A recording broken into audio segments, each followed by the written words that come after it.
This Week with George Stephanopoulos starts right now. Growing backlash. Based on what I've seen, I am deeply concerned about the legality of the strike. Top lawmakers on Capitol Hill divided over the video of the Caribbean boat strike that killed 2 survivors. What I saw in that room was one of the most troubling things I've seen in my time in public service. No, I didn't see anything disturbing about it. The tape's still not public, days after President Trump pledged to release them. Whatever they have, we'd certainly release, no problem. But are any of the airstrikes legal? Is war with Venezuela next? This morning, Democratic Congressman Adam Schmitt, who saw the tapes, and Republican Senator Eric Schmitt join us live. Plus, they use the word affordability. It's a Democrat hoax. With his poll numbers dropping, President Trump's economic message creating anxiety for his Republican allies ahead of the midterms. Our roundtable weighs in. And existential threat. If you have an utterly indifferent superintelligence that is repurposing the world for its own strange ends, humanity dies as a side effect. AI models developing at a breakneck pace. New warnings about what it means for the future of humanity. We'll speak with the co-author of the book, If Anyone Builds It, Everyone Dies, on the dangers of artificial intelligence. And those stories need to be told because they really do echo in eternity. 84 years since Pearl Harbor, Martha Raddatz visits a retired combat pilot, bringing the day that lives in infamy to a new generation. From ABC News, it's This Week. Here now, George Stephanopoulos. Good morning and welcome to This Week. Is drug trafficking an act of war? That question lies at the heart of President Trump's campaign to kill suspected drug smugglers on small boats in the Caribbean. To justify the killings, the president has declared that the U.S. is in an armed conflict with drug cartels and that the boat crews are combatants. A wide array of legal experts from both parties question that claim, including former Obama White House lawyer Tess Bridgman, who told The New Yorker that the Trump administration is knowingly justifying murder. And that debate was brought into stark relief this week by 2 revelations. The fact that a secondary strike in September killed 2 survivors of a first strike, and President Trump's decision to pardon the former president of Honduras, who is serving a 45-year prison sentence for conspiring to smuggle 400 tons of cocaine into the United States. That drew a blunt response from Republican Senator Thom Tillis, who said simply, "I hate it." Senior White House correspondent Selina Wang starts us off. Pinpoint attacks. This week, stunning revelations and a stark divide on Capitol Hill. For the first time, senior lawmakers were shown video of multiple U.S. strikes against one suspected drug boat on September 2nd. The second strike killing 2 survivors. The top Democrat on the House Intelligence Committee describing that second strike as an attack on defenseless survivors, an act that, if true, would violate international law. You have 2 individuals in clear distress, without any means of locomotion, with a destroyed vessel, who were killed by the United States. A source who has seen the video telling ABC News the survivors were clinging to the overturned boat and appeared incapacitated, defenseless, and waving at something overhead. But some Republicans emerged with starkly different conclusions. Senator Tom Cotton asserted each of the 4 strikes were entirely lawful and necessary. I saw 2 survivors trying to flip a boat loaded with drugs down for the United States, back over, so they could stay in the fight. Democrats urging the administration to publicly release the video. Trump telling me this week he would have no issue doing so. Will you release video of that strike so that the American people can see for themselves what happened? I don't know what they have, but whatever they have, we'd certainly release, no problem. But Secretary Hegseth saying on Saturday it's under review. Whatever we were to decide to release, we'd have to be very responsible about, so we're reviewing that right now. Earlier this week, Hegseth said the decision to strike again was made by Admiral Mitch Bradley, who is leading Joint Special Operations Command at the time of the strike. He sunk the boat, and eliminated the threat. And it was the right call. We have his back. Lawmakers from both parties say Admiral Bradley told them Hegseth did not give an order at the mission's outset to kill everyone aboard the boat. I pressed the president on accountability. Mr. President, in the boat strikes, if it is found that survivors were actually killed while clinging on to that boat, should Secretary Hegseth, Admiral Bradley, or others be punished? I think you're going to find that this is war that these people were killing our people by the millions, actually. But Congress has not given any war authorization, and some legal experts say going after drug smugglers is not the same as being at war. Previously, it's been a mission the U.S. Coast Guard has handled by intercepting boats and making arrests. The September 2nd strikes are just one piece of a far larger and increasingly controversial campaign. Since September, the U.S. has hit at least 22 suspected drug boats in the Caribbean and Eastern Pacific, killing at least 87 people, including a strike on Thursday that killed 4. Some lawmakers and legal experts question whether the entire operation is even legal. This campaign's been going on for months. I think it deserved a fuller and more clear briefing and legal justification. And George, the president keeps on saying this is all about cracking down on drug trafficking. But that pardon of the former president of Honduras, Juan Orlando Hernandez, tells a different story. This freed someone the Justice Department says spent nearly 2 decades helping cartels move mountains of cocaine into the United States, a man convicted of being involved in one of the largest and most violent drug trafficking conspiracies in the world. George? Selina Wang, thank you. We're joined now by Congressman Adam Schmitt, the top Democrat on the House Armed Services Committee. Congressman, thank you for joining us this morning. You've seen these videos. You were briefed by Admiral Bradley and others. Can you just describe what you saw and what you heard? Well, I think Jim Himes described it really well. There were 2 survivors on an overturned boat, and Senator Cotton's description of it is simply not accurate. When they were finally taken out, they weren't trying to flip the boat over. The boat was clearly incapacitated. A tiny portion of it remained, capsized the bow of the boat. They had no communications device. Certainly they were unarmed. Any claim that the drugs had somehow survived that attack is hard to really square with what we saw. So it was deeply disturbing. It did not appear that these 2 survivors were in any position to continue the fight. And then you get into the larger issue, which you previewed, of what is the fight exactly? They were trying to bring drugs, and not even to the United States, by the way. There's no evidence. I mean, the drugs were going to some other point where they were going to be transshipped from there. And again, no congressional authorization for this. If it is a war, then there should be either congressional authorization or compliance with the War Powers Resolution. So this seems to go directly against Donald Trump's pledge to keep us out of wars. He seems to be dragging us into one without legal authorization. Let me just pin you down on one point, because Secretary Hegseth also said yesterday that the survivors could have still been in the fight and have access to radios to link up with another boat carrying the drugs. Yeah, that's ridiculous. There are no radios. They ought to release the video. If they release the video, then everything that the Republicans are saying will clearly be portrayed to be completely false. And people will get a look at it and they will see. The boat was adrift. It was going where the current was going to take it, and these 2 were trying to figure out how to survive. And the interpretation of this, that if maybe there were still drugs somewhere on that boat, that justifies the use of deadly force, is an incredible expansion of presidential power.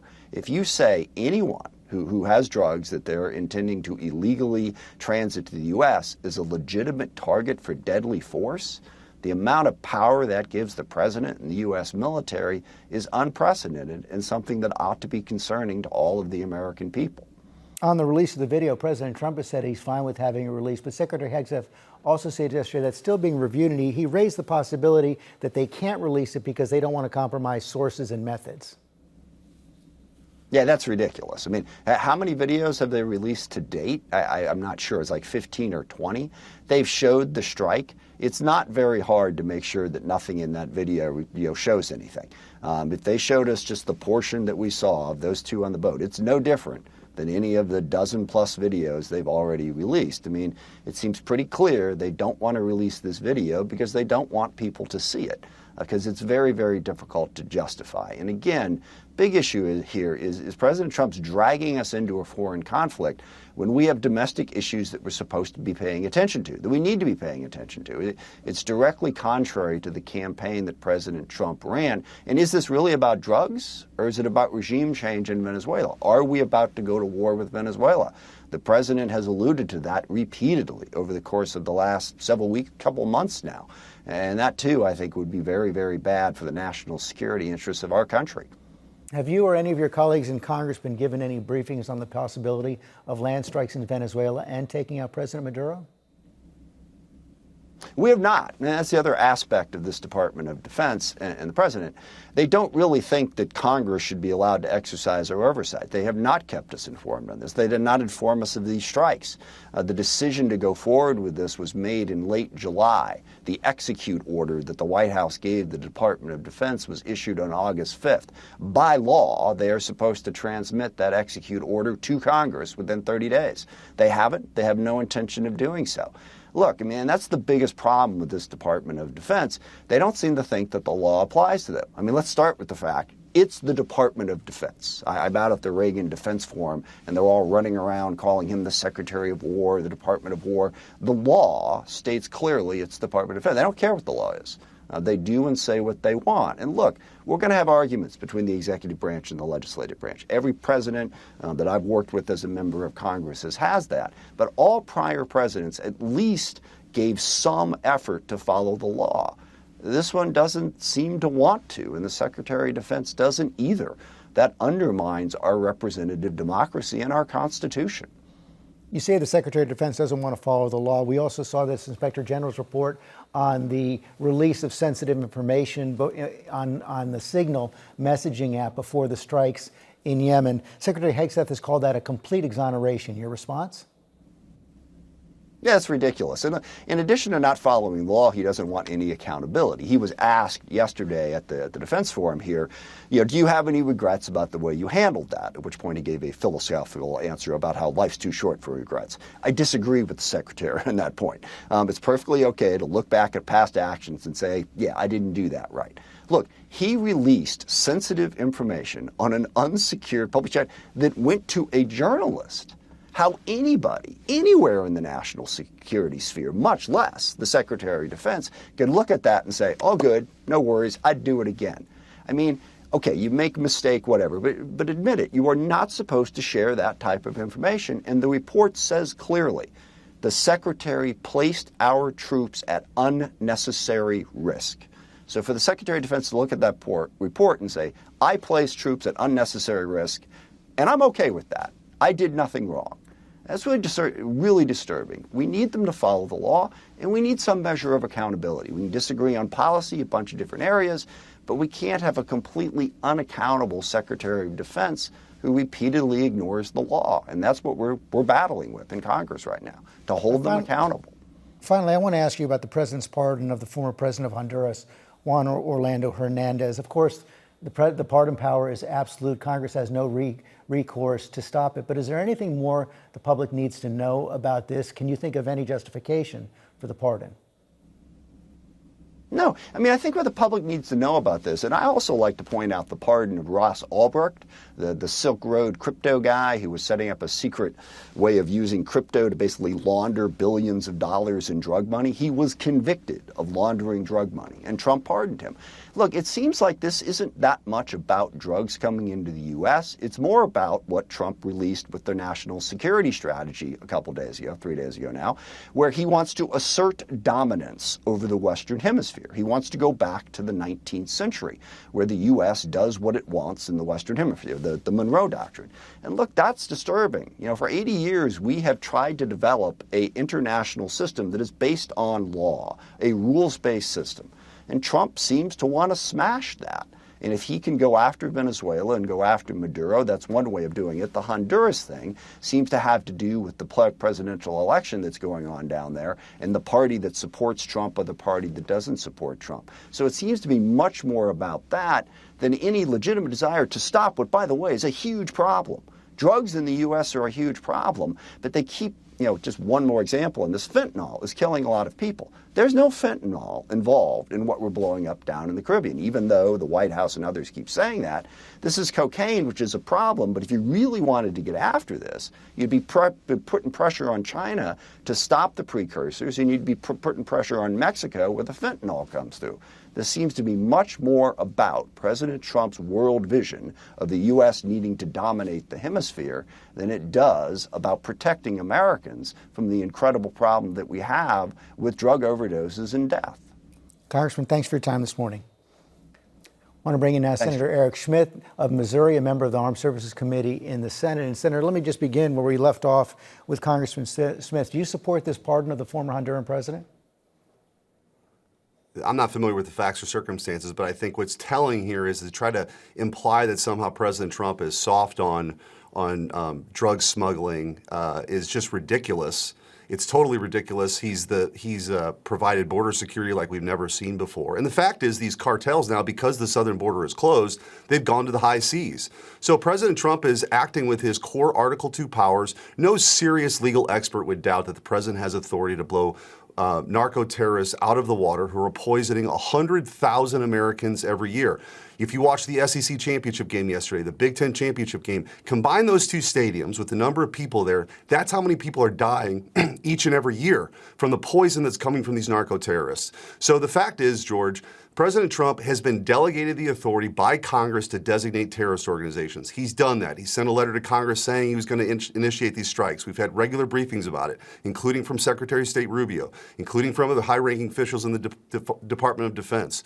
He's executing those. And so now what we have now are Democrats who have such X-ray vision and clairvoyance that they know the intentions of narco-terrorists on boats, yet we're so blind to see that they had a president for 4 years that was operating as a vegetable in Joe Biden. So, forgive me if I'm a little skeptical that this isn't all about politics and trying to take out Secretary Hegseth. That's what this whole thing's been about, George. They didn't want him confirmed. They didn't want a realist in place. They didn't want to shift from their pet projects around the world and trying to build democracies in the sands of the Middle East by the barrel of a gun. We have core national interests at stake, the homeland in the Western Hemisphere, and the rise of China. That's what this administration is focused on. The Democrats are just upset about that, and they try to create some controversy each and every week, and it goes nowhere. What do you mean you're not familiar with the facts and circumstances of the pardon? It's been well reported all across the country. He's the former president of Honduras. He was convicted of conspiring to bring in 400 tons of cocaine into the United States, also guns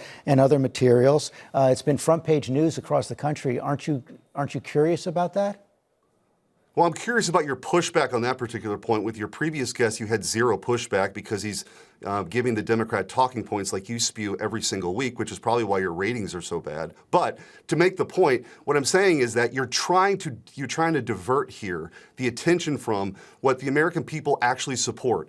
75% of Americans support us blowing narco-terrorists out of the water in the Caribbean who are trying to poison Americans. There's no real legal debate about the ability to do that. Now, you could have a policy discussion about it, which now you see the Democrats pivoting from the second strike and the war crimes allegation to really what this whole thing is about. Should we be doing it in the first place? I have way more sympathy for my friends, my cousins, my neighbors, those people who've been poisoned by these narco-terrorists, people who've been skinned alive by these cartels as they bring people to the United States, than I do for these narco-terrorists. I mean, that's just the reality of the situation. So there's legal justification for it. He's doing it. We do have more of a focus on our interests now in the Western Hemisphere, and I'm thankful for that. Do you support the pardon of the convicted drug smuggler or not? George, like I said, what we're talking about here are the narco-terrorists poisoning Americans.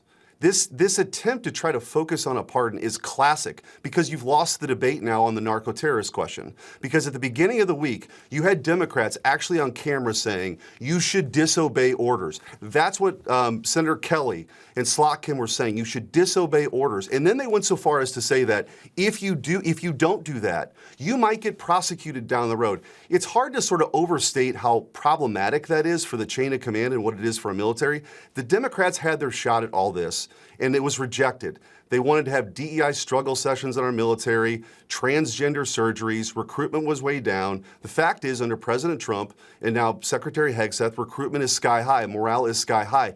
They're upset about that because they had an agenda that said that America could be everywhere all at once, all the time. Now we have a president that's a realist, focusing on core national interests, including protecting Americans from being poisoned by the narco-terrorists.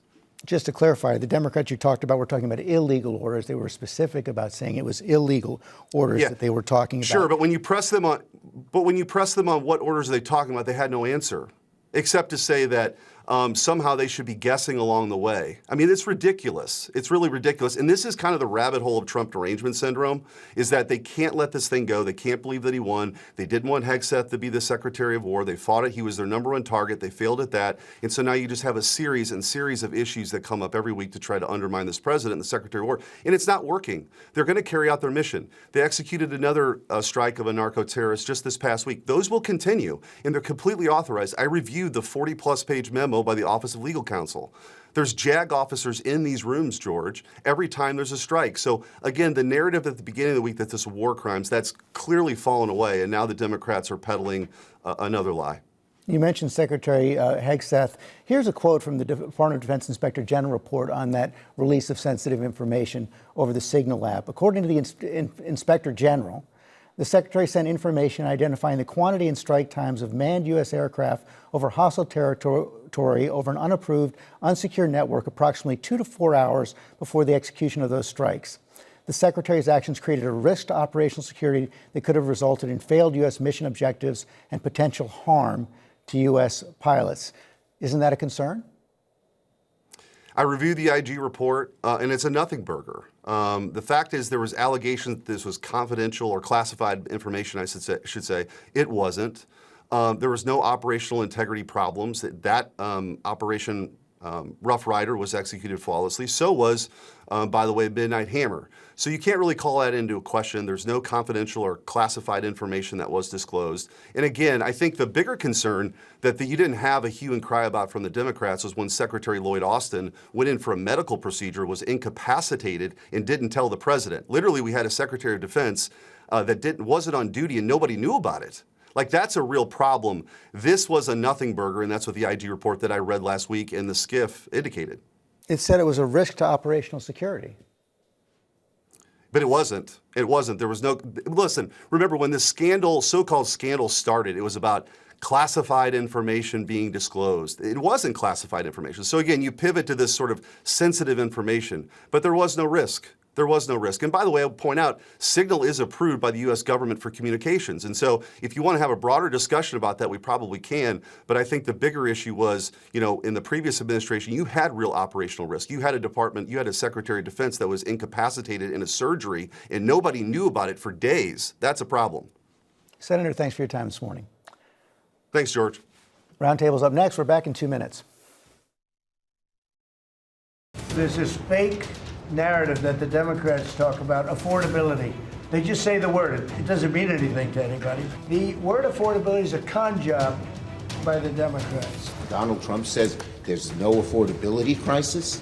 What kind of world is he living in? He's a billionaire. He doesn't have to worry about paying his medical bills, his heating bills, his food bills. Cost of living debate this week. Let's talk about it on our roundtable with former New Jersey Governor Chris Christie, former DNC Chair Donna Brazile, and former Trump White House Chief of Staff Reince Priebus. And Chris, let me begin with you. We just saw the president right there calling this a hoax, dismissing the concerns about affordability. That has caused some concern, even inside the White House and among Republican ranks. They think that the president may be repeating former President Biden's mistakes. Well, I don't think it's that bad yet, George. But what I'd say is that, he's cranky right now.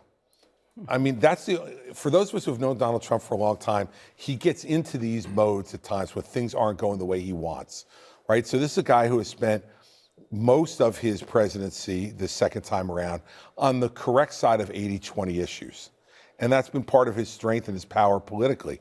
He's on the wrong side pretty consistently in the last few months of 80-20 issues.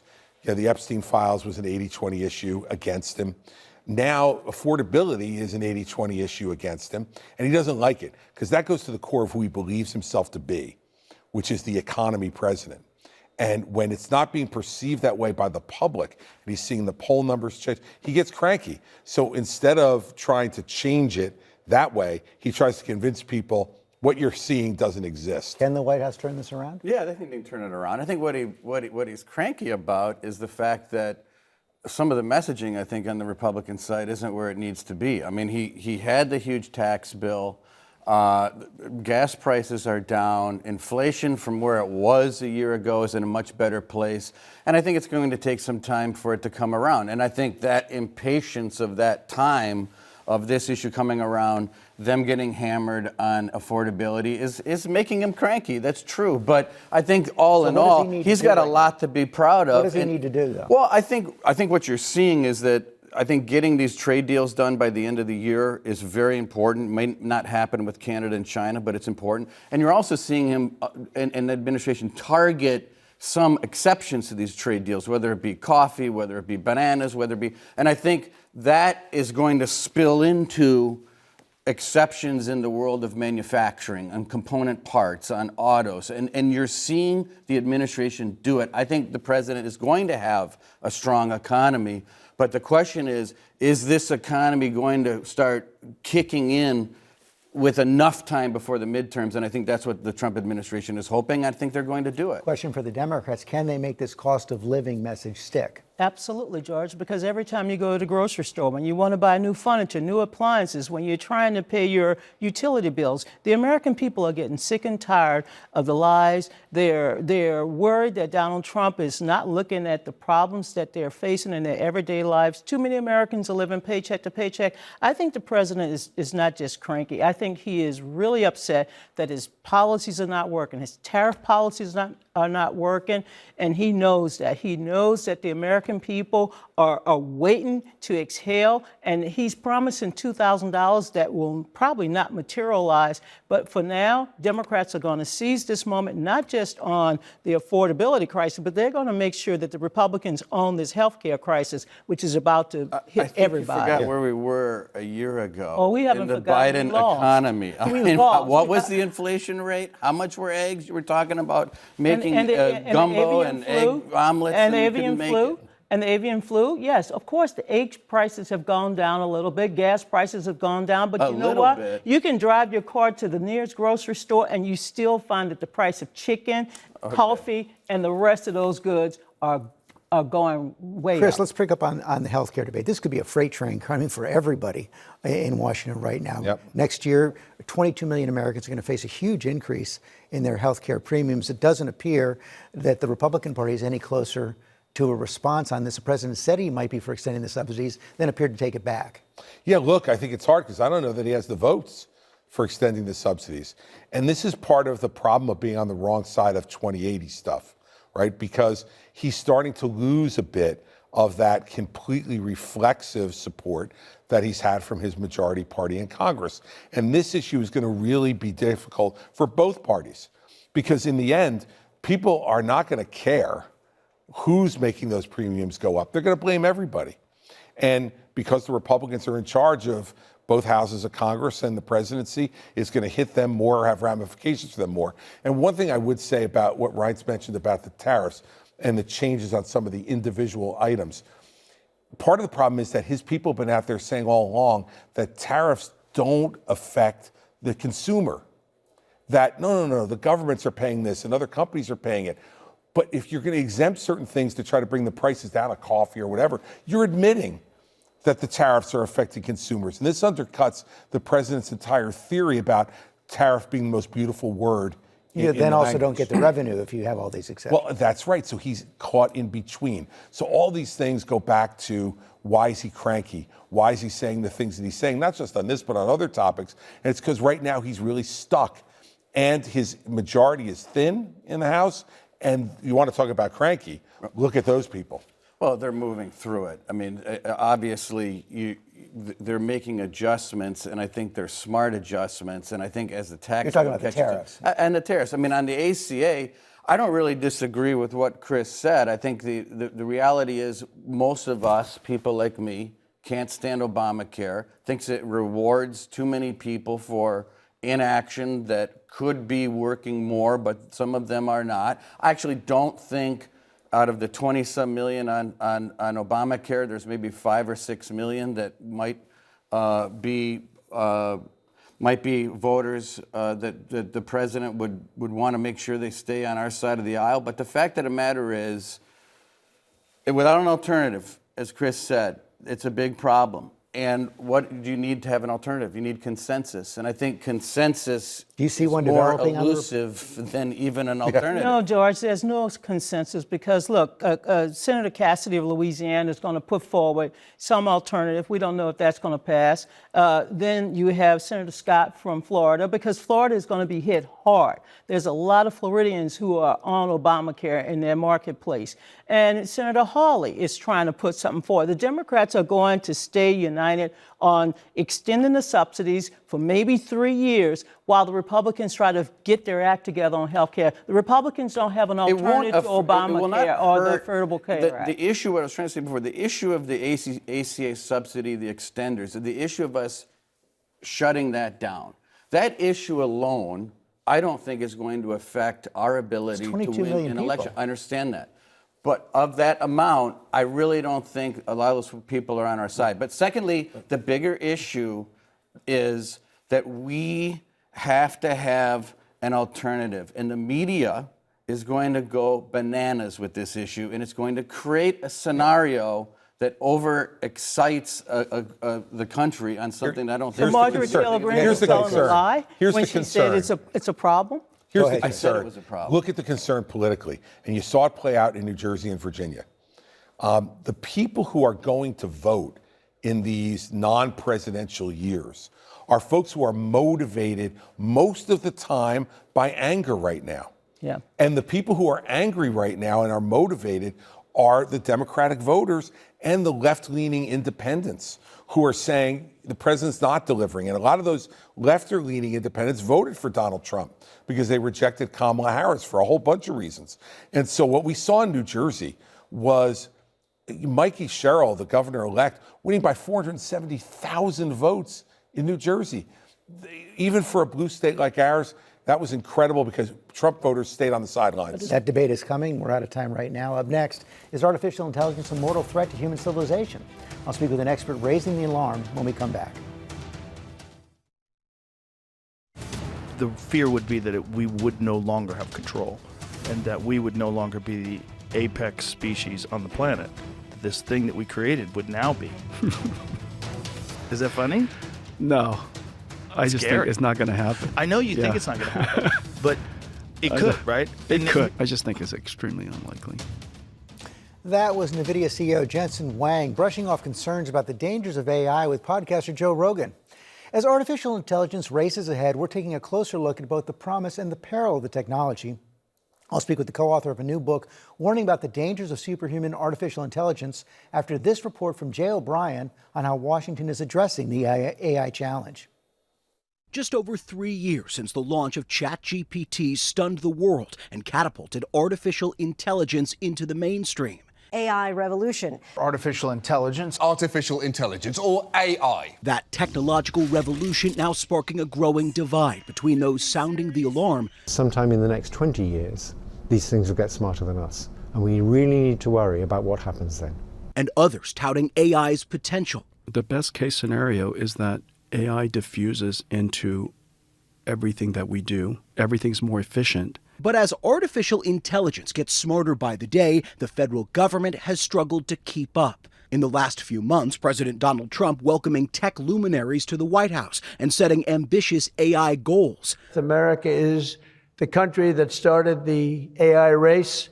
America is going to win it. Trump rolling back Biden-era AI regulations and installing entrepreneur and tech investor David Sachs as his AI and cryptocurrency czar. It's really the job of government to enable the private sector and get the red tape out of the way. And the president pressuring Republicans in Congress to pass legislation prohibiting states and local governments from regulating artificial intelligence in any way.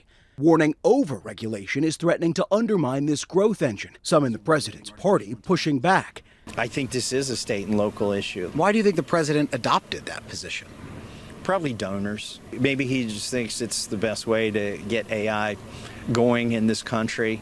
I know that no industry wants to be regulated, but also no one can deny that AI is such a powerful technology that the malicious use of it creates some really negative consequences. But on Capitol Hill, lawmakers largely on the sidelines when it comes to the AI revolution.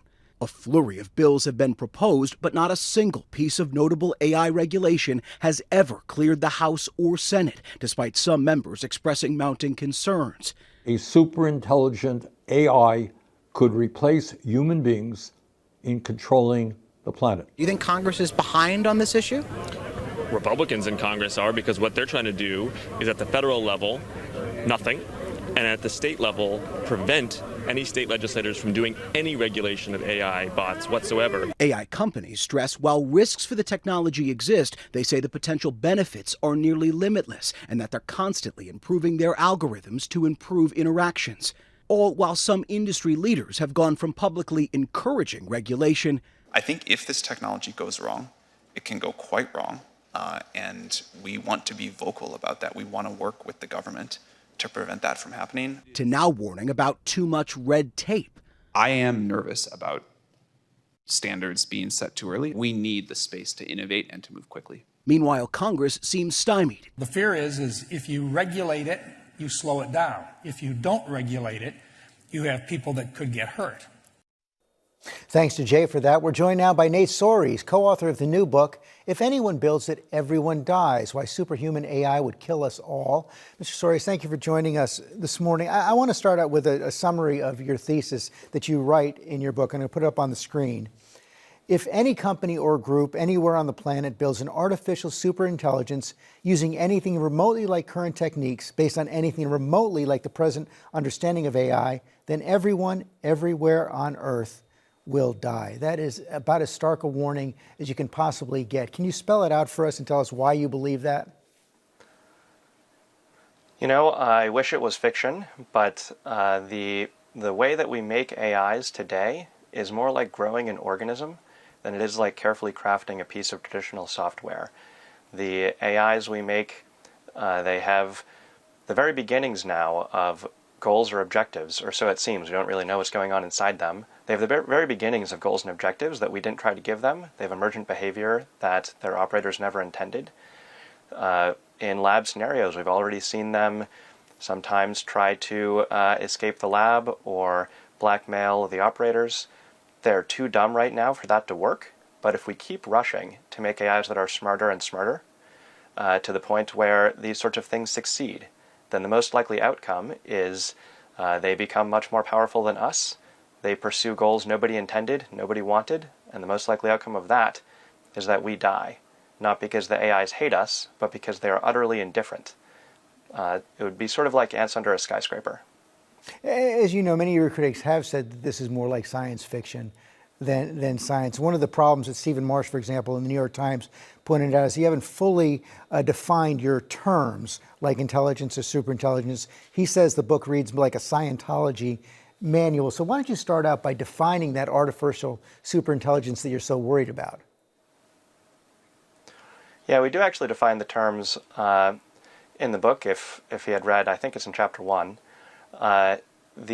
We define an artificial superintelligence as an AI that is better than the best humans at every mental task.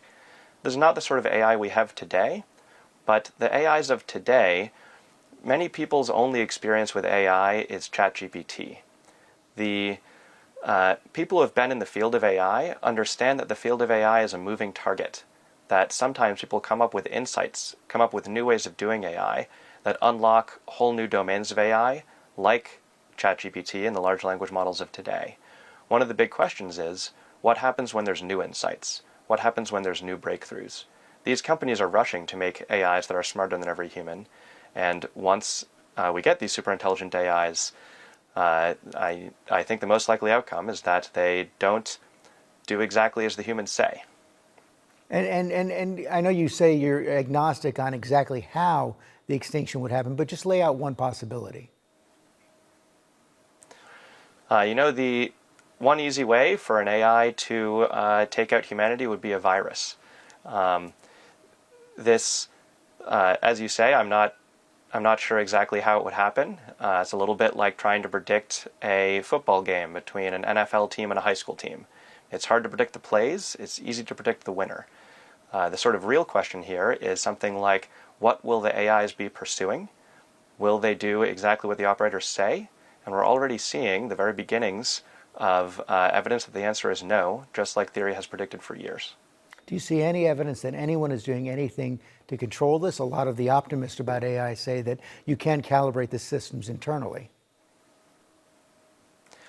People are trying to control these AIs. The type of work that people tend to do tends to fall into evaluation metrics, trying to see how dangerous the AIs currently are, and interpretability research, which is trying to understand what is going on inside the AIs. With any other technology, like with a nuclear reactor, if you ask people, how do you know you're going to be able to make this not melt down?